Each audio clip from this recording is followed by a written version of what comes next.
Barcomb, Seattle University, and this is the road to WAC Vegas.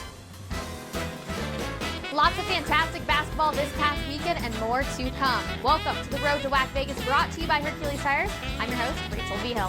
A series we've all been waiting for finally takes place this weekend. New Mexico State at Grand Canyon. The Aggies have dominated the WAC for some time now, not losing in conference in more than 2 years. Back on January 3rd, 2019 to be exact. However, Bryce Drew and his Lopes are proving to be the real deal here in the WAC, riding a 6-game win streak and are 4-0 in conference play. Of course, this is our men's featured series of the week. Will the Aggies defend their record, or will the Lopes continue their hot streak? Find out Friday and Saturday night at 7 p.m. Mountain Time on ESPN3. The last team to beat the Aggies was California Baptist back in 2019. The Lancers are red hot again this year, winning 4 in a row, and will take on Dixie State this weekend.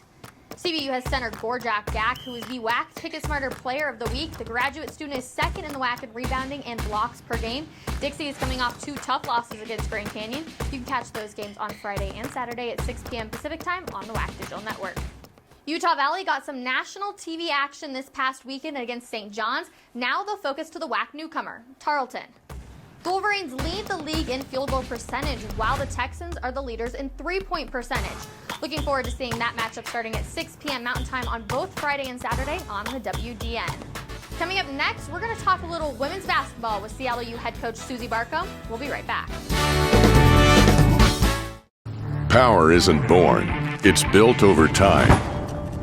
For over 65 years, Hercules Tires has been providing the muscle to move more drivers. Whatever the vehicle, whatever the terrain, and we back it with a powerful protection plan. So wherever the road or the trail takes you, we have the selection, value, and strength to get you there. Hercules Tires, ride on our strength. Welcome back to the road to WAC Vegas. Excited to have Seattle U women's basketball head coach Suzy Barcomb on with us. Coach, how are you? I'm doing great, and just really happy to be on with you guys. So thanks for having me. Of course. I see you're obviously at home right now. What is the COVID lifestyle like in Seattle now?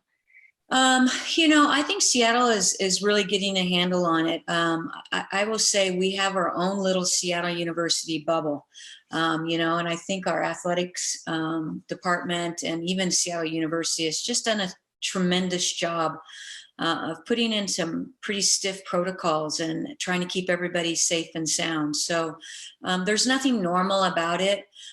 You wake up and it is Groundhog's Day and you can't go out to eat, and, you're in your it's kind of a little bit insane, beyond cabin fever, I think sometimes. And my heart goes out to the student athletes, especially the rookies. They're not getting to experience what this amazing thing is called college athletics on a college campus. And I'm just really anxious to get back to some normalcy. What have you been able to do to help those rookies kind of get that college experience? Yeah, so it's been difficult, because even when we go on the road, so we were at Utah Valley, and you're not allowed to have more than so many people. We're getting ready to go to Chicago, and so we're doing film, but you can't have more than 10 people in it film at the same time because you can't. So there's so many strict regulations on us that, you can't have a bonding team dinner like we used to do. So I've noticed I hang out a little bit more after practice, and there's a little bit more chit chat. So a lot of FaceTiming, and everybody knows me. I hate FaceTime.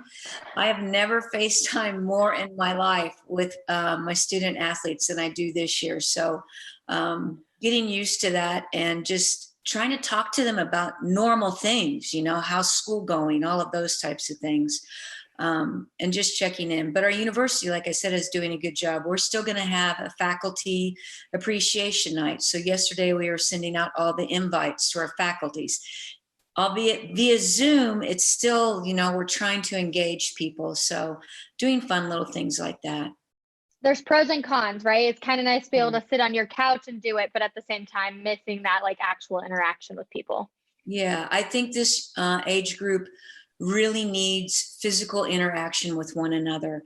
You know, we are a phone generation, and I just think being able to hang out with someone on the couch goes a long way. And I just don't think people recognize the importance of those little intimate interactions. And now they're missing, and it's very heightened. So I do think that impacts our student athletes. Well, let's talk a little bit of basketball. You get the sweep over Tarleton last weekend. You held them only for 2 to 16 from the field in the fourth quarter. What emphasis had you put on defense in the fourth quarter? Not just in the fourth quarter. We put a lot of emphasis on defending this year. We weren't very good at defending, and we talked about that after our Utah Valley series. You know, there was times we just didn't defend really well, and so we're trying to put the emphasis on that, making sure we're really dialed in on our scouts and knowing who to give the shot up to, who not to give the shot up to, and just forcing tough shots. So the two key things for us is defense and rebounding. And we want to learn how to defend without fouling, and we haven't been very good at that. So we've been working on that as a staff. Pretty stacked lineup with your team there, different women doing different things. And we've noticed just a lot of names there. And I would say, how would you say that the teamwork, and we talk a little bit about the COVID lifestyle, not being able to get everybody together, but the teamwork that is out on the floor, how has that helped this team so far this year? You know, we are a little bit deeper. I mean, we still have some injuries, and I think you're seeing a lot of different names also because our rookies are stepping up. So, you know, we had Peyton Howard, who subbed in the Utah Valley series for Courtney, who is out with an injury. And then we switched it up to Irina this last weekend as well for Courtney. So, and we're just rotating and trying to find the right mix and matches and what works best with us. And some of the reason you're seeing new names is because we're in foul trouble. And so we are having to go a little deeper than we anticipated. But I think it's great to be deep. I think it's challenging to always have the same chemistry because your sub pattern impacts who does what. And so I think we still are working out those kinks a little bit more. And I think, you know, this weekend coming up, going to Chicago, I think will be a really another good test for us because we are really young. I don't think people recognize how young we are. I mean, we have a transfer, but she's not been in the program. Kinsey was out with an ACL last year. So truthfully, we are young and experienced on the court. Well, you mentioned playing Chicago State this upcoming weekend. They've had limited playing time. What's one area that you hope to see improvement from the Tarleton game to this weekend? I would like to see a better performance from Friday to Saturday. So at UVU, I think when they beat us on Friday night, I thought we came back with great urgency and a greater intensity level on Saturday. So I was pleased with that. Not pleased we didn't come away with the split. And then with Tarleton, we shot it incredible. I mean, we just shot lights out on Friday. And so I think our mentality was, well, it's easy to score against them. And then Saturday comes around, you know, and everybody makes adjustments and not everybody is going to shoot 57% from the floor. And so then I don't think we had the mental capacity to say, okay, our shots aren't falling. We need to grind it out. And I've talked to a lot of people about that. I think it's a little bit of what I call a COVID hangover. I think everybody is so stressed out in their mind and we're just weary. I think it's really hard to dial up that kind of internal mindset. You've like, I've got to grind this out. But we're also learning how to play Friday, Saturdays. So that was only our second Friday, Saturday. So I hope to see growth in just how we approach our Saturday game at Chicago State. It's the same type of style of play with WAC Vegas. Obviously, you go back to back to back. So how does that help you prepare for the tournament style play? I think it's great. So I thought there were, you know, two things about this schedule being set up. You're never on the road back to back. In previous years, that has happened. So academically, it's a blessing, you know, and the fact that we're playing back to back, I do think that preps you for what will happen. And you don't know who you're going to play in the tournament, you know, and so I think that will be beneficial. I think we're going to have a little bit different gaps. I know we have with Dixie opting out and Chicago State on the men's side.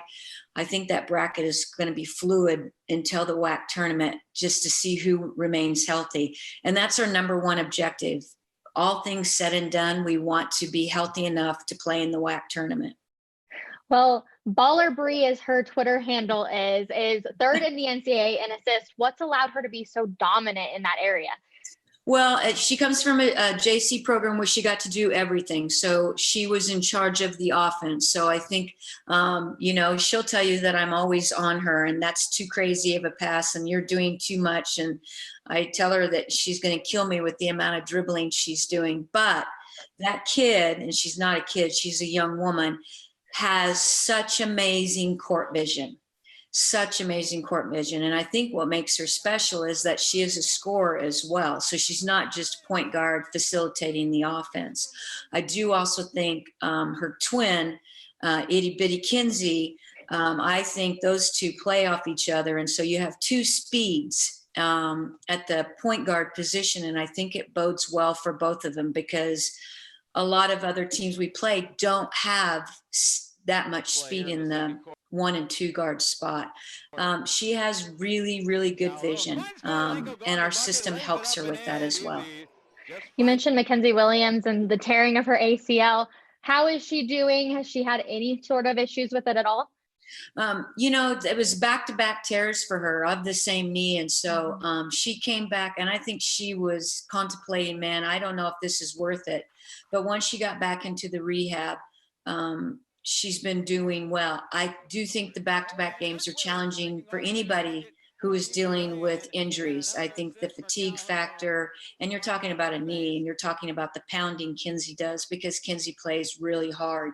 So we really try taking care of her on the Sunday, Monday, Tuesdays, and dial it back up a little bit more. So she's playing probably her best basketball since coming here, scoring really well, leading rebounders sometimes. She's doing great, and I just really don't expect much of a drop off between those two. Well, Coach, thank you so much for taking the time out of your day, and best of luck traveling onto campus. I appreciate it. Everyone stay safe out there, okay? That's Suzy Barcomb, Seattle U women's basketball head coach. When we come back from break, we're going to take a look at the rest of the women's hoop schedule. We'll be right back.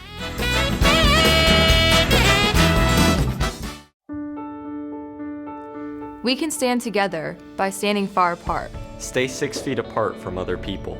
Wear your mask when you go out. Wash your hands, often. If you feel sick, stay home. Be respectful of others. The choices you make are critical. By protecting yourself, it helps protect all of us. Your actions can save lives. What we do now will shape our future. Stay safe.